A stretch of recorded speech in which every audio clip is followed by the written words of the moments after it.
സംസ്ഥാന സർക്കാരിന്റെ ഭാഗത്തു നിന്നും സാമൂഹ്യ സുരക്ഷാ ക്ഷേമനിധി പെൻഷനുകൾ കൈപ്പറ്റുന്ന 62 ലക്ഷത്തോളം വരുന്ന ആളുകൾക്ക് വമ്പൻ സന്തോഷ വാർത്ത.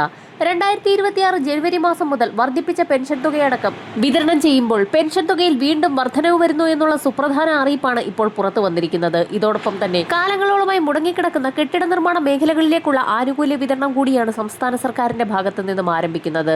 വരാൻ പോകുന്ന സംസ്ഥാന ബജറ്റിന് മുന്നോടിയായി ഗുണഭോക്താക്കൾക്ക് കുടിശ്ശിക തീർത്തുള്ള വിതരണം പൂർത്തിയാക്കുന്ന രീതിയിലാണ് നടപടിക്രമങ്ങൾ സംസ്ഥാന സർക്കാർ ആരംഭിച്ചിരിക്കുന്നത്. വരാൻ പോകുന്ന ബജറ്റിൽ പെൻഷൻ തുകയിൽ വീണ്ടും ഒരു വർധനവ് കൂടി പ്രതീക്ഷിക്കാമെന്ന് നേരത്തെ തന്നെ റിപ്പോർട്ടുകൾ സൂചിപ്പിച്ചിരുന്നു. പെൻഷൻ തുക നിലവിൽ 2000 രൂപ വീതമാണ് ഓരോ ഗുണഭോക്താക്കൾക്കും എത്തിച്ചേരുന്നത്. ഇത് 2500 ഉയർത്തുന്നു എന്നുള്ള സ്ഥിരീകരണമാണ് ഇപ്പോൾ പുറത്തു വന്നിരിക്കുന്നത്. പ്രകടന പത്രികയിലെ വാഗ്ദാനമനുസരിച്ച് ഗുണഭോക്താക്കൾക്ക് പരമാവധി 2500 രൂപ വരെ LDF സർക്കാർ പുറത്തിറങ്ങുന്നതിന് മുൻപായി വിതരണം ചെയ്യുമെന്ന് നേരത്തെ തന്നെ പ്രഖ്യാപിച്ചിട്ടുള്ളതാണ്. ഇതോടൊപ്പം തന്നെ കെട്ടിട നിർമ്മാണ മേഖലകളിൽ കുടിശ്ശികയായിരിക്കുന്ന പെൻഷൻ തുകയിൽ 3 ഗഡുവാണ് ഡിസംബർ മാസത്തിൽ വിതരണം പൂർത്തിയാക്കിയത്.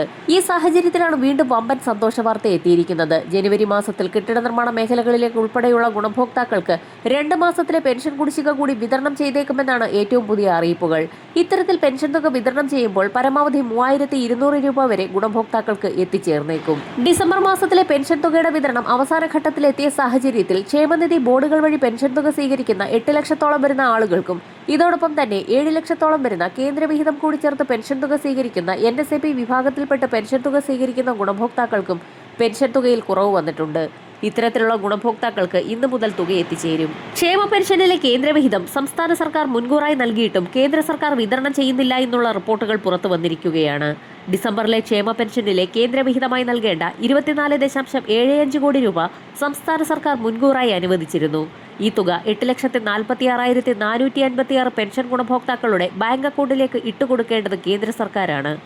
എന്നാൽ ഡിസംബർ 15-നുള്ളിൽ തന്നെ മുഴുവൻ പേർക്കും തുക ലഭ്യമാകത്തക്ക രൂപത്തിൽ സംസ്ഥാന സർക്കാർ കൈമാറിയ തുകയാണ് ജനുവരി മാസം തുടങ്ങിയിട്ടും ഗുണഭോക്താക്കളുടെ അക്കൗണ്ടുകളിലേക്ക് എത്തിച്ചേരാത്തത്. വിവിധയിനം പെൻഷനുകളിലായി 200 മുതൽ 500 രൂപ വരെയുള്ള കേന്ദ്രവിഹിതമാണ് ഗുണഭോക്താക്കൾക്ക് കുറവ് വന്നിട്ടുള്ളത്. ആധാരധിഷ്ഠിത ബാങ്ക് അക്കൗണ്ടുകളിലേക്ക് മാത്രമേ കേന്ദ്രം തുക കൈമാറൂ. എത്തിച്ചേരാത്ത ഗുണഭോക്താക്കൾക്ക് ഇന്നു മുതൽ തുക എത്തിച്ചേരും. നേരത്തെ കേന്ദ്രവിഹിതവും ചേർത്തുള്ള മുഴുവൻ തുകയും സംസ്ഥാന സർക്കാരാണ് പെൻഷൻകാരുടെ അക്കൗണ്ടിലേക്ക് ഇട്ടു നൽകിയിരുന്നത്. കേന്ദ്ര സർക്കാർ വിഹിതത്തുക ലഭിച്ചില്ല എങ്കിലും സംസ്ഥാനം മുഴുവൻ പെൻഷൻ തുകയും അക്കൗണ്ടിലേക്ക് നൽകുമായിരുന്നു. പിന്നീട് കേന്ദ്ര സർക്കാരിൽ നിന്ന് തിരിച്ചു വാങ്ങുന്ന രീതിയാണ് സ്വീകരിച്ചിരുന്നത്. 2023 ഏപ്രിൽ മുതൽ കേന്ദ്രവിഹിതം തങ്ങൾ തന്നെ നേരിട്ട് ഗുണഭോക്താക്കളുടെ അക്കൗണ്ടിലേക്ക് നൽകിക്കൊള്ളാമെന്ന് കേന്ദ്ര സർക്കാർ അറിയിച്ചിട്ടുണ്ട്. എന്നാൽ ഇത്തരത്തിൽ കേന്ദ്രവിഹിതം യഥാസമയം ഗുണഭോക്താക്കൾക്ക് 1 മാസം പോലും നൽകിയിട്ടില്ല. ഇതിനെ തുടർന്നാണ് കേന്ദ്രവിഹിതവും സംസ്ഥാന സർക്കാർ തന്നെ മുൻകൂറായി നൽകാൻ തീരുമാനിച്ചത്. കേന്ദ്ര സർക്കാരിന്റെ PFMS എന്ന ഡയറക്ട് ബെനിഫിറ്റ് ട്രാൻസ്ഫർ സംവിധാനം വഴിയാണ് കേന്ദ്രവിഹിതം ഗുണഭോക്താക്കൾക്ക് നൽകേണ്ടത്. ഇതനുസരിച്ച് അതാത് മാസത്തെ 8,46,456 പേരുടെ കേന്ദ്രവിഹിത വിതരണത്തിന് ആവശ്യമായ തുകയായ 24.75 കോടി രൂപ സംസ്ഥാനത്തെ PFMS യൂണിറ്റിന്റെ ബാങ്ക് അക്കൗണ്ടിലേക്ക് നൽകുകയാണ് സംസ്ഥാനം ചെയ്യാറുള്ളത്. മുൻകാലങ്ങളിലും ഇത്തരത്തിൽ തുക വൈകിപ്പിക്കുന്ന നടപടി ഉണ്ടായിട്ടുണ്ട്. അപ്പോഴെല്ലാം സാങ്കേതിക തടസ്സമെന്ന കാരണം പറഞ്ഞ് കൈയൊഴിയുന്ന സമീപനമാണ് PFMSന്റെ ചുമതലക്കാർ സ്വീകരിച്ചിട്ടുള്ളതെന്നും ധനവകുപ്പ് വൃത്തങ്ങൾ വ്യക്തമാക്കി. സംസ്ഥാനം മുൻകൂർ നൽകുന്ന തുക കേന്ദ്ര സർക്കാർ ഒരിക്കലും കൃത്യമായി മടക്കി നൽകാറുമില്ല. പലപ്പോഴും വർഷങ്ങൾ കഴിഞ്ഞാൽ പോലും ഈ തുക സംസ്ഥാനത്തിന് ലഭിക്കാറില്ലെന്നും ധനവകുപ്പ് വ്യക്തമാക്കി. ഇത്തരത്തിൽ നിലവിൽ കേരളത്തിന് ലഭിക്കാനുള്ളത് 265 കോടി രൂപയാണ്. വാർദ്ധക്യകാല പെൻഷനിൽ 200 രൂപയാണ് കേന്ദ്രവിഹിതമുള്ളത്.